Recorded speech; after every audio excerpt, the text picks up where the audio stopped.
মানুষ এখন খুব আতঙ্কে আছে। মাঝে মধ্যে খুব ভয় লাগে। ফেসবুকে ঢুকলেই, সংবাদ মাধ্যম খুললে মানে যা ইচ্ছা তা একটা অবস্থা। রাস্তায় দিন দুপুরে ডাকাতি, ছিনতাই, চুরি, মানে মানুষের ভেতরে না একটা খুব ভয় ঢুকে যাচ্ছে আস্তে আস্তে।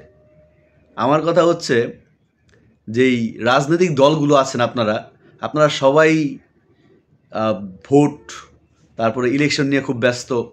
ইলেকশন নিয়ে বারবার বলতেছেন যে ভোট দেওয়ার জন্য, ইলেকশনের ব্যবস্থা করার জন্য। ঠিক আছে, ওকে, দ্যাটস আওয়ার মৌলিক অধিকার। কিন্তু এই যে সমসাময়িক যে সমস্যাগুলো মানুষ ভুগতেছে, আমরা যে সমস্যাগুলোর মধ্যে পড়তেছি, এগুলো নিয়ে কেন আপনারা কথা বলতেছেন না? এগুলো নিয়ে আপনারা কেন সোচ্চার হচ্ছেন না? কেন আপনারা বলতেছেন না যে এই সরকারকে কেন বলতেছেন না যে আপনারা আরও আইনি ব্যবস্থা বাড়িয়ে দেন, আপনারা এই সমস্যাগুলো সমাধান করেন, আপনারা এই যে চোর ডাকাত আছে এখান থেকে যাতে মানুষ যাতে বেরিয়ে আসতে পারে, মানুষ যাতে সেফলি রাস্তায় হাঁটতে পারে, রাস্তাঘাটে যাতে মানুষ মানে একজন একজন স্বাধীনভাবে চলতে পারে, এই কথাগুলো কেন বলতেছেন না? মানুষ এখন ভয় পায় রাস্তায় বেরোতে। আমরা তো এমন চাই না। আমরা চাই সুন্দরভাবে, সুষ্ঠুভাবে আমরা স্বাধীনভাবে বাঁচব। যখন ভোটের সময় আসবে, আমাদের জনগণের যাকে ইচ্ছা সে তাকে ভোট দিবে।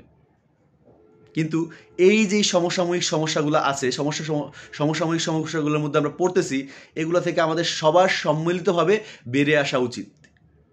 আমাদের সবার উচিত আওয়াজ তোলা, সবার উচিত যে সমস্যাগুলো আমরা পড়তেছি সবাই একসাথে মোকাবেলা করা। কারণ যখন একটা পরিবর্তন আসে তখন কিছু সমস্যায় ভুগতে হয়। যখন আমাদের ফ্যামিলিতে আমরা কোনো একটা কাজ করি, বড় ধরনের কাজ ধরি, তখন ফ্যামিলির মধ্যে খাওয়া দাওয়া, চলাফেরা বা অন্য কোনো সমস্যা আমাদের পড়তে হয়। দ্যাটস ওকে, এটা পড়তে হয়। আমাদের দেশেও একটা বড় পরিবর্তন আসছে, যার জন্য আমাদের কিছু সমস্যার সম্মুখীন হইতে হবে, এটা আমরা জানি। কিন্তু এই সমস্যা থেকে আমাদের বেরিয়ে আসতে হবে।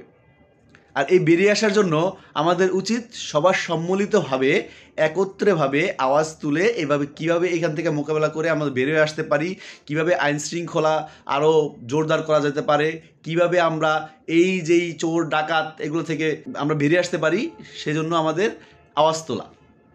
তো আমি দাবি জানাচ্ছি এবং রিকোয়েস্ট করছি, রাজনৈতিক যে দলগুলো আছে বাংলাদেশে, সে সকল দলগুলো আপনারা শুধু ভোট ভোট করে সময় নষ্ট না করে, আমরা যে সমস্যা, জনগণ যে সমস্যাগুলোর মুখোমুখি হচ্ছে, যে সমস্যাগুলো পড়ছে, মানুষ যে আতঙ্কের মধ্যে আছে, সেখান থেকে যাতে আমরা বেরিয়ে আসতে পারি, সেগুলো নিয়ে আওয়াজ তোলেন, সেগুলো নিয়ে আপনারা সমাধান কীভাবে করা যায় সেটা বের করেন।